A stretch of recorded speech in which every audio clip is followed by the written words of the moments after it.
છોટાઉદેપુર જિલ્લાના તોતરમાતા ગામના પટેલ પરિવારની મહિલાઓએ રસોઈ કળાના જોરે ઊભો કર્યો વિદેશી બકરો. આવો સાંભળીએ આ અંગે તોતરમાતા ગામના પટેલ પરિવારની મહિલા શું કહી રહી છે, સાંભળો તેઓના મુખે. નમસ્તે, હું મનીષા પટેલ. હું તોતરમાતા ગામમાં રહું છું.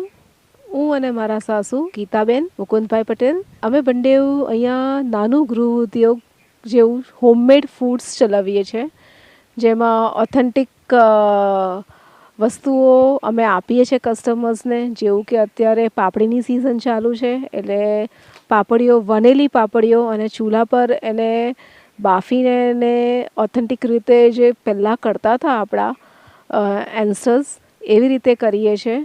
અમે ઘરે બેઠા એને બહુ જ એ થઈ ગયા હતા કે શું કરવું ને શું નહીં. તો તે વખતે આ આઈડિયા આવ્યો કે કંઈક તો ચાલુ કરીએ. મારા સાસુને સ્પેશિયલી બેસી રહેવાનું નથી ગમતું, તો શી વોઝ વેરી એક્સાઇટેડ કે આપણે કંઈક તો ચાલુ કરીએ આવી રીતે. એટલે મારા જે સાસુ છે એ પાપડીનું બધું તૈયાર કરે.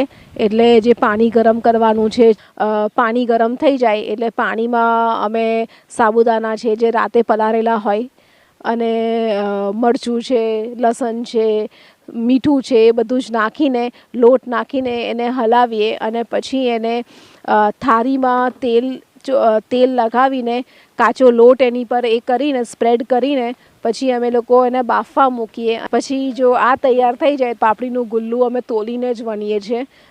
એનું મેજરમેન્ટ છે, અને એ મેજરમેન્ટ પ્રમાણે જ અમે પ્રોસીડ કરીએ છીએ.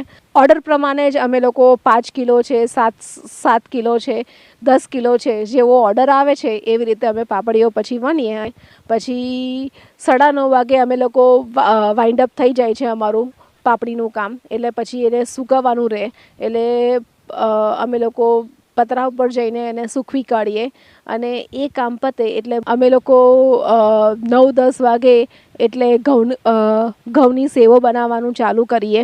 એટલે ઘઉંનો લોટ બાંધીને જે પ્રોસિજર હોય છે, હું ને મારા સાસુ એને એ કરીએ. અને મીન વાઇલ મારા હસબન્ડ એમાં હેલ્પ કરવા આવે, કેમ કે એમાં 3 જણ લાગે છે. એ જે સંચો ફેરવવાનું કામ છે એ મારા હસબન્ડ કરે છે.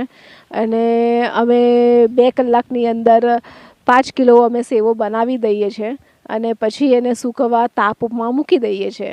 એટલે રૂટીન અમારું કામ ચાલતું જ હોય છે.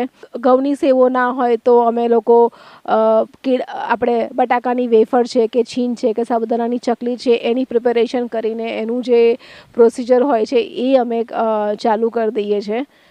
પછી અમે લોકો વુડ એપલ કેન્ડી, જે વુડ એપલ કેન્ડી છે, કોઠાની ગોળીઓ છે, એને વાળવાની શરૂઆત કરીએ. એટલે હું, મારા સાસુ, અમે લોકો એ ચાલુ કરીએ. પછી ઉત્તરાયણ આવશે એટલે ચીક્કી ચાલુ થશે. એમાં તલની ચીક્કી છે અને શિંગદાણાની ચીક્કી છે, એ પણ હાથે ગોળની અને વનેલી ચીક્કી પાતળી એવી મારા સાસુ તૈયાર કરે છે અને આપે છે. અને પટેટો વેફર, એ અમારે 450 રૂપીસ કેજી જાય છે. અગેન રેટ ડિફર થાય યર ટુ યર કે શું રેટે પટેટોઝ આવ્યા છે. અમારે જે પાપડી છે, સાદી પાપડી એટલે લસણ વગરની પાપડી, એનો રેટ 300 રૂપીસ છે પર કેજી. અને લસણવાળી નો રેટ છે 320 પર કેજી.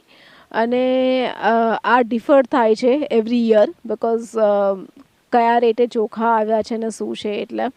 અને કૃષ્ણ કમોદનું જોઈએ છે તો એ પણ ડિફર થાય છે કે કૃષ્ણ કમોદ કયા રેટે આવે છે ને બધું. ઘઉંની સેવો અમારે 130 રૂપીસ કેજી જાય છે. અને એવી જ રીતે વુડ એપલ કેન્ડી છે તે 150 રૂપીસનું 100 ગ્રામ છે. એ બધા જ રેટ એવી રીતે જ છે. અને અમે 25% to 30%નું અમારું પ્રોફિટ રેશિયો છે. અમારી પ્રોડક્ટ જેને જોતી હોય છે, એટલે તમને પાપડી જોતી હોય, સેવો છે, વુડ એપલ કેન્ડી છે, આમળાની સૂંઠ પણ અમે બનાવીએ છીએ, એટલે આમળાની સુકવણી છે, ગોટલી છે. તો તમે અમને કોન્ટેક્ટ કરી શકો છો. મારો કોન્ટેક્ટ નંબર નીચે સ્ક્રીન પર ડિસ્પ્લે થશે. Thank you.